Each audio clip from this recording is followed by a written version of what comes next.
April 26, 1986. At 1:23 in the morning, a routine safety test at a nuclear power plant in Soviet Ukraine turned into the worst nuclear disaster in human history. Within seconds, a powerful explosion ripped through reactor number 4 at the Chernobyl Nuclear Power Plant. The blast blew off the reactor's massive concrete lid and sent radioactive material high into the atmosphere. But the people inside the control room didn't immediately realize what had happened. Many believed the reactor was still intact. They were wrong. The reactor core was completely exposed and burning.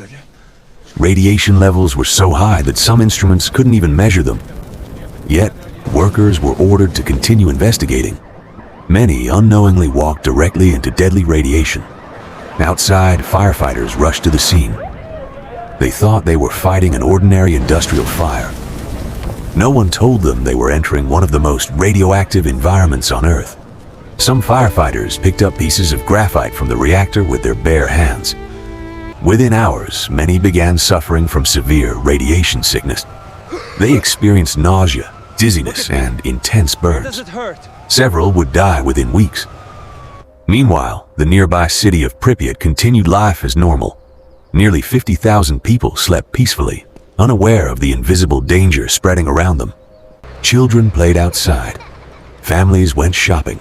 No evacuation order was given. For more than 36 hours after the explosion, residents remained exposed to dangerous radiation. Finally, buses arrived. Authorities announced a temporary evacuation. People were told to bring only essential items and expected to return in a few days. Most never returned. Pripyat became a ghost city almost overnight, but the crisis was far from over. The damaged reactor continued releasing radioactive material into the atmosphere. A radioactive cloud drifted across Europe. The Soviet government initially tried to keep the disaster secret. However, a nuclear power station in Sweden detected unusual radiation levels. Scientists traced the contamination back to the Soviet Union. The world suddenly realized a major nuclear accident had occurred. Back at Chernobyl, engineers faced a terrifying problem. Molten nuclear fuel was burning beneath the reactor. If it reached water stored below the building, it could trigger another massive explosion. 3 volunteers were sent into flooded tunnels beneath the reactor to drain the water. Working in darkness and extreme radiation, they completed the mission successfully. Next came the cleanup.